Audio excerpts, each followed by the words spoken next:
اور کہا دیکھیے وہ قریبی بھی ہے، خالہ کا بیٹا ہے، مسکین تہی دامن بھی ہے، مہاجرین فی سبیل اللہ، اور بدر کا فاتح بھی ہے اور مہاجر بھی ہے، مکہ چھوڑ کے مدینے آ گیا صدیق کے لیے. تو آج صدیق اکبر ایک بات کے پیچھے قسم دے رہا ہے کہ میں آج کے بعد اس کے سر پہ ہاتھ نہیں رکھوں گا، آج کے بعد میں اس کی ضروریات زندگی پوری نہیں کروں گا. کہا یہ کیسے کہہ دیا؟ وَلَا يَعْتَرِرُ الْفَضْلِ، کہا فضیلت والے لوگ اس بات کی قسم نہ اٹھائیں. اور بلکہ آگے کیا کہا؟ فرمایا وَلْيَعْفُوا وَلْيَصْفَحُوا، چاہیے تو یہ کہ قسم اٹھانے کی بجائے نہ معاف کر دیں. اور اس جملے کے اندر حضور اللہ کرے سمجھ آئے. میں میرے بھائی قبلہ قاری صاحب کی نظر یہ جملہ عرض کرنا چاہتا ہوں توجہ کے لیے. وَلْيَعْفُوا کہہ دینا کافی تھا، چاہیے کہ وہ معاف فرما دے. وَلْيَعْفُوا کے بعد وَلْيَصْفَحُوا کیوں کہا؟ وَلْيَعْفُوا وَلْيَصْفَحُوا، ایک ہوتا ہے زبان سے معاف کرنا، ایک ہوتا ہے دل سے معاف کرنا. یعفو کا مطلب ہے زبان سے معاف کرنا اور یصفحو کا مطلب ہے دل سے معاف کرنا. کا صدیق صرف مستح کو زبان سے نہیں بلکہ زبان سے بھی معاف کر اور اس مستح کو اپنے دل سے بھی معاف فرما دے. اور آگے شوق دلایا معاف کرنے کا. فرمایا الا تحبون ان یغفر اللہ لکم، کیا تم اس بات کو پسند نہیں کرتے اللہ بھی تمہیں معاف کر دے؟ حضور یہ بہت بڑا فلسفہ دیا ہے. آج میرے سمیت ہر بندہ اللہ سے معافیاں مانگتا ہے، مولا اے بھی معاف کر دیا، اے بھی معاف کر دیا، اے بھی معاف کر دیا. لیکن جو میری چوکھٹ میں بیٹھا معافیاں مانگتا ہے میں اس کو معاف نہیں کرتا. اے کسی دی تھی پودی شادی ہوئے تو نکے نکے بچے لے کے ساڈے بوئے تے نہیں آئے بیٹھا تھا بھی میری عزت دا مسئلہ آ جاؤ، اسی چوڑے ہو جانے ہیں. اللہ سے معافیاں مانگتے ہیں مگر جو ہم سے معافی مانگتے ہیں ہم اس کو معافی دیتے نہیں ہیں. فرمایا الا تحبون ان یغفر اللہ لکم، کیا تم اس بات کو پسند نہیں کرتے اللہ تمہیں معاف کر دے؟ اس آیت کا رابط قائم کریں وَلْيَعْفُوا وَلْيَصْفَحُوا کے ساتھ تو یہ بنے گا اگر یہ چاہتے ہو نا اللہ تمہیں معاف کرے تو فرمایا پہلے تم زبان سے بھی معاف کرو، دل سے بھی معاف کرو. اگر زبان اور دل سے معاف کرو گے تو نتیجے میں رب تعالیٰ تمہیں بھی معاف کر دے گا. ان اللہ غفور الرحیم. یہ اس آیت کا اختتام ہو جاتا ہے. جب یہ آیت نازل ہوئی نا صدیق اکبر کھڑے ہو گئے، حضور کو عرض کی حضور گواہ ہو جاؤ، گواہ ہو جاؤ، حضور گواہ بن جاؤ، میں نے مستح کو معاف کر دیا ہے، آپ دعا فرمائیں اللہ مجھے بھی معاف فرما دے. حضور آج اگر ہم سفارش کریں گے نا کسی کی کہ یار فلانے کو معاف کر دے تو وہ آگے سے کہتا ہے یار دس انہیں کو گل چھڈی ایسی معافی والی، انہیں میرے نال اے کیتا. اے ٹھنڈے دل نہ سوچنا اے جڑی مستح نے صدیق اکبر نال کیتی ہے ادھر وڈی کوئی کر سکتا ہے؟ اس تو بڑا کوئی جرم ہے؟ اللہ کا قرآن کہتا ہے بہتان عظیم، سب تو بڑا بہتان کہ وہ نبی کی بیوی ہے، حضور کا فراش ہے اور صدیق اکبر کی صداقت کی نشانی ہے، تو کوئی اس پر الزام لگا دے کتنا بڑا الزام تھا. تو فرمایا اگر صدیق اکبر یہ معاف کر سکتا ہے تو پھر صدیق کی صداقت کو ماننے والے غلام نبی کا حق نہیں بنتا وہ دوسروں کی چھوٹی چھوٹی غلطیاں معاف کر دے. لیکن آخری ہمارا جملہ کیا ہوتا ہے؟ او نہیں جی میں بڑیاں چنگیاں کیتی ہیں پر انہیں میرے نہ ایک بھی چنگی نہیں کیتی، میں کدوں تک کراں؟ بھائی فیصلہ آپ نے خود کرنا ہے. آپ نے 100 اچھائیاں کی ہیں، اس نے 150 برائی کی ہے. آپ نے 100 بار بھلا دیا ہے، اس نے 150 بار نقصان دیا ہے. یہی ہو جائے گا نا زیادہ سے زیادہ. لیکن کیا آپ اللہ کی تقسیم پہ راضی نہیں ہیں؟ اس نے اسے شر کی توفیق دی ہے، تمہیں خیر کی. اس کو نقصان کی تکلیف دی ہے، توفیق دی ہے اور تمہیں نفع دینے کی. او بھائی جب وہ رب ہو کے تجھے توفیق خیر دیتا ہے تو پھر دوسرے کے شر کو نہ گن، صرف یہ دیکھ کہ میرے اوپر میرا خدا کتنی مہربانی کر رہا ہے. وہ شیخ سعدی شرازی رحمۃ اللہ علیہ نے بھی لکھا اور اس کو اصل مولانا روم رحمۃ اللہ علیہ نے مثنوی کے اندر لکھا تھا. ایک درویش تھا فقیر آدمی، وہ کسی جگہ پر بیٹھ کے وضو فرما رہے تھے. ادھر سے نا ایک وہ کیڑا گزرا پانی کے اوپر بہتا بہتا، ٹواں سمجھ لو بچھو. تو بابے اور ترس آیا بھی جو ڈوبیاں کھاندا ہے بھی چلو میں باہر کٹ دینا، انہیں ہاتھ رکھے نا باہر کٹنے واسطے تے انہیں ڈس لیا، انہیں کٹ دیتا، تو بڑی تکلیف ہوئی، تو ہاتھ لیا ڈگ گیا تھلے، دوبارہ پھر چکڑ لگے، پھر انہیں وڈ لیا، وہ پھر ڈگ گیا، تو تیسری باری ہاتھ پایا نا میں باہر کٹنا، تو وہ جڑا بابی انہوں دا درویش سی نا طالب علم نال، وہ کہنے لگا بابا جی پر ڈوبدا تے ڈبن دو، دفاع کرو مرن دے انہوں پر، بھی تسی جو 2 باری بچایا تے اے ظالم تہاڈا ہاتھ وڈدا ہے، ٹکدا ہے، او ڈنگ ماردا ہے تے ڈبن دے اوپر۔ آپ نے فرمایا بس بچے یہی تو فرق ہے بھی جی وہ اپنی پیڑی عادت نہیں چھڑدا تے میں اپنی چنگی کیوں چھڈاں؟ واہ سبحان اللہ، جی وہ اپنی پیڑی عادت نہیں چھڑدا تے میں اپنی، یار میرے آقا صرف ایک بار تبلیغ کر دیتے، لوگوں کو بلا لیتے، اچھائی کی طرف آتے آتے، نہیں آتے قسموں کو کھائیں، لیکن نہیں بھائی فرشتے آ گئے تھے عذاب والے بھی، آپ کی جوتوں میں ہو، سرکار کے جسم پاک کا لہو جمع ہو چکا تھا حضور کے جوتوں میں ہو، اللہ کی رحمت بھی غضب میں تھی، فیصلہ کریں ایک اشارے ابرو ہو جائے تو ہم طائف والوں کو مٹا کے رکھ دیں گے۔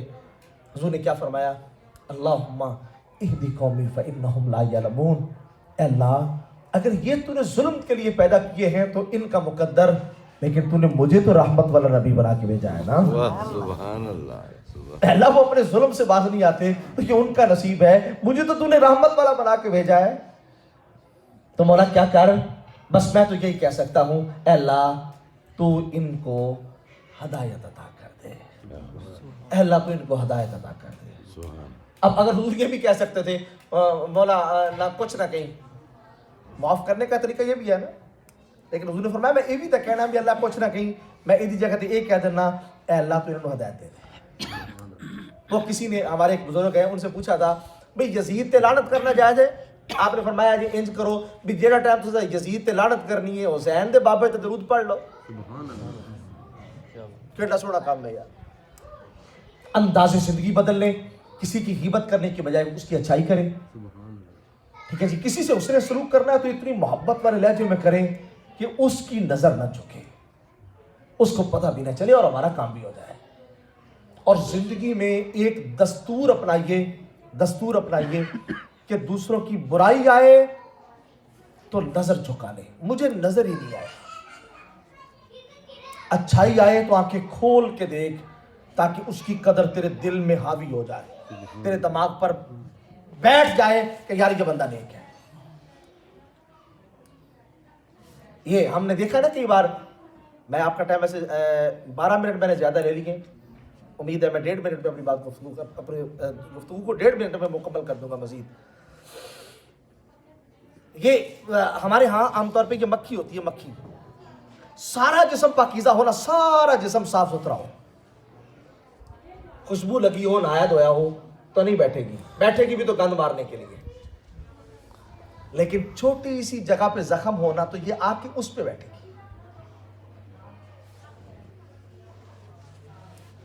شہد کی مکھی ہوتی ہے، شہد کی مکھی، ایسا سارا باہر گیڑا گوڑا کٹ کے نا جی انہیں او جا کے پھولتے بیڑا پاویں انہوں سروں دے لبے، یہ اس کا مزاج ہے۔ ایک مکھی ہے، اس نے سارے جسم کے حسن چھوڑ کے عیب پہ جا کے بیٹھی ہے، اور ایک وہ مکھی ہے جو سارے جہان کا گند چھوڑ کے ایک پھول تلاش کر کے بیٹھتی ہے۔ میاں مجھے بتانا کس کا لعاب شفا ہے؟ مکھی یہ جو گند والی مکھی ہے اس کا، یا شہد وہ شہد والی مکھی کا؟ کیوں؟ اس کا مزاج ہے، اس کی طبیعت ہے، وہ لوگوں کی برائیاں نہیں ڈھونڈتی، وہ لوگوں کی اچھائیاں ڈھونڈتی ہے، وہ لوگوں کی اچھائیاں تلاش کرتی ہے، وہ پھول کی مہک سونگھتی ہے، جب وہ مہک سونگھتی ہے نا تو میرے رب نے اس کی مہک میں یہ اثر پیدا کر دیا ہے کہ وَيَخْرُجُونَ مِن بُطُونِهِمْ شراب، اللہ فرماتا ہے پھر جو اس کے پیٹ سے نکلتا ہے نا وہ ایسا شراب ہوتا ہے، فرمایا جو پیتا چلا جاتا ہے رب اپنے کرم سے اس کو شفا دیتا چلا جاتا ہے۔ اللہ حکم کرتا وَأَوْحَىٰ رَبُّكَ إِلَى النَّحْلِ أَنِ اتَّخِذِي مِنَ الجِّبَالِ بُيُوتًا وَمِنَ الشَّجَرِ مِمَّا يَعْرِشُونَ ثُمَّ كُلِي مِن كُلِّ الثَّمَرَاتِ فَاسْلُكِي سُبُلَ رَبِّكَ ذُلُلًا يَخْرُجُ مِن بُطُونِهَا شَرَابٌ مُخْتَلِفٌ أَلْوَانُهُ فِيهِ شِفَاءٌ لِلنَّاسِ۔ اللہ نے پورے قرآن میں سورت نحل ایک مکھی کے نام پہ پوری سورت اتار دی. کیوں؟ صرف اس کا اچھا وصف ہے. یار ہم نے بھی بہت کچھ کمایا ہے, بہت کچھ بنایا ہے, اب یہ آخرت کے لیے بھی کچھ بنائیں. وہ کیا ہے؟ ہم لوگوں کے بارے اچھے گمان کرنا شروع کریں. بزرگ فرماتے ہیں اگر آپ کسی بندے کو برائی کی جگہ سے نکلتے دیکھیں نا, وہ برائی کر کے نکلا ہے, تو وہاں پر نیک نیتی کریں, ممکن ہے اس نے توبہ کر لی. بے شک. اس کے خلاف گواہیاں نہ دو. میں آپ دیکھیا تو بھائی اپنے آپ سے ڈرو بھئی انہوں توبہ دی توفیق مل گئی. تو کہتے ہیں اللہ اے تقدیر دے کیڑے چ لیا کے مینوں اتنے نہ لے جائے. میاں اپنی آخرت کے لیے کچھ بنائیں, اور لوگوں کی آخرت کا سوال آپ سے نہیں ہوگا, آپ سے اپنے کیے کا سوال ہوگا. اپنے کیے کو سواریں. اللہ تعالی ہماری دنیا اور ہماری آخرت کو بہتر فرمائے. دوران گفتگو جو کہ شاید ممکن ہے کوئی تلخی والا جملہ نکل گیا ہو, یا آپ کے وہ نفیس مزاج کے خلاف کوئی گفتگو ہو گئی ہو, تو ویسے میری نیت تو یقیناً نہ کسی کی دل آزاری تھی, نہ کوئی تانا تشنیع تھا, اللہ رسول کے پیغام کو عام کرنا تھا. تو اگر کوئی جملہ کہا سنا گیا ہو تو اللہ رسول معاف کر دیں, آپ بھی نظر انداز فرمائیں. دعا کریں اللہ تعالیٰ خیر کی توفیق عطا فرمائے. واخر دعوانا الحمدللہ رب العالمین.